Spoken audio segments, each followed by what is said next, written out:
it's Dr. Traveler, Dr. Run, Think, Pray, and I'm just back in the office this week. Last week I was gone. That's why, for those of you who are following some of these videos, I did not have access to the internet, to much of anything. I was up in Wyoming, and that's kind of what I wanted to talk about today.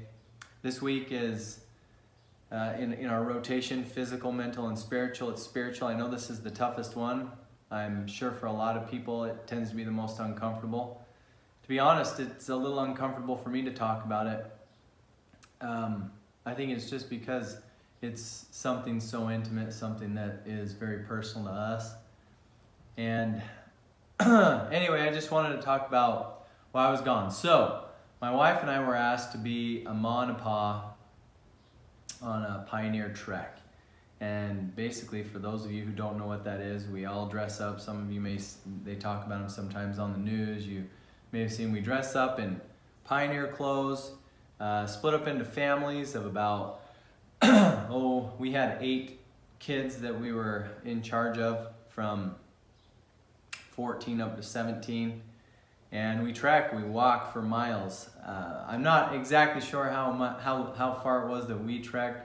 All I know is on my watch, I was getting close to somewhere between 25 and 30 miles. A lot of that depends on, I was doing a lot of extra running around. But anyway, the whole point of this was my 4th trek. So I've done 4 of them, which is quite a lot. Most people were telling me that it was their first or maybe their second. This is my 4th. I did one as a youth when I was 17.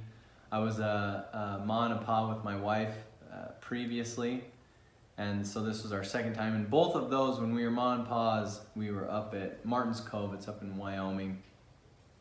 And then once I was kind of in charge of one of them, and we went to Kaibab. We ended on the rim of the Grand Canyon. Beautiful experiences.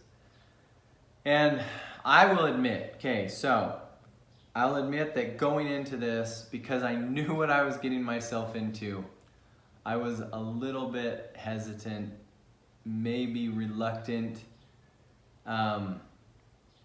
just because they're difficult. You know, you gotta rev up, you gotta use a lot of energy, you're pulling these hand carts, you're working with kids, sometimes the kids don't want to be there, but the end result was God knew what I needed.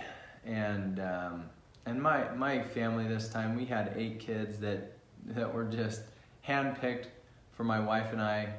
We had an amazing experience with them. But even beyond that, what I want to talk today about is the experience that I had and what I saw as we learned about these pioneers. So those who came across from eastern United States, across mainly in the mid-1800s, they accomplished some really amazing things. And for most of them, the reason for that was their faith in the Lord Jesus Christ. That's what I've come to the conclusion. I'm a bishop in the Church of Jesus Christ of Latter-day Saints, and have the opportunity to talk to a lot of people. And right now is a time of challenge. There's a lot of opportunities, you could say, that don't involve faith. Before, it almost seemed like you didn't have a lot of choice. Religion was just part of what we did. And it seems like now it's becoming less of, I don't know if you want to say less popular. There's a lot of other options. And it has become very popular to be spiritual instead of spiritual and religious.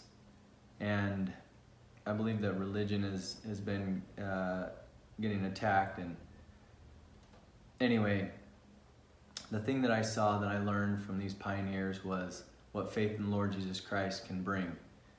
And as I experienced this with my wife and with these youth, I saw what community is, what religion is, what faith in the Lord Jesus Christ through something powerful, something beyond yourself can accomplish.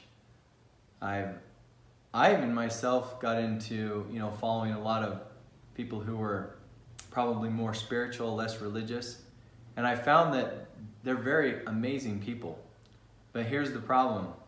You get an amazing spiritual explosion.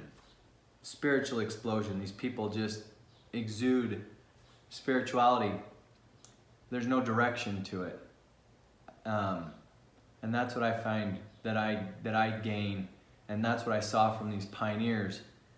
They had a spiritual explosion, some of them just small, but their faith in the Lord Jesus Christ through this church, through this religion, allowed them to accomplish great things. That's where, the saying that by small things are great things brought to pass. And that's what our faith in the Lord Jesus Christ can bring us through religion, through this church that I'm a part of. And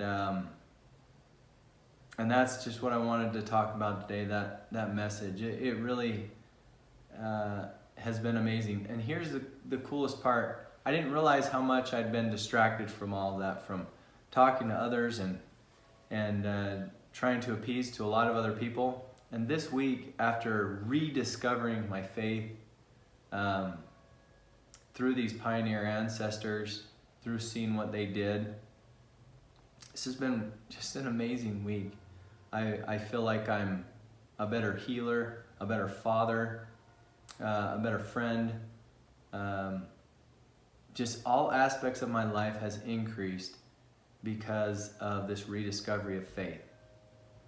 So I encourage and challenge each of you to maybe discover or rediscover your faith. Faith is a gift. It's meant to be asked for.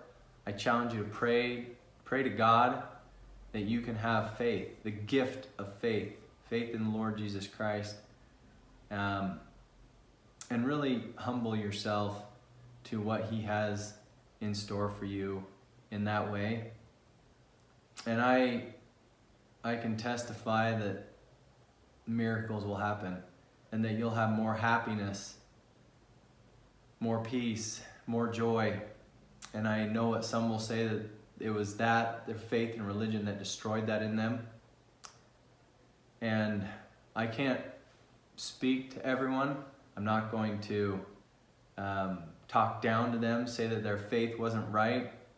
I would just say that for me, and maybe a challenge for them to re-explore, to humble yourself. It's a humbling experience to turn that over. And in a day where it's me, you, powerful, it's all you, to be able to turn yourself over to another person, to Jesus Christ like that, can be scary. But if you can get past that fear, I just know that this week I rediscovered that.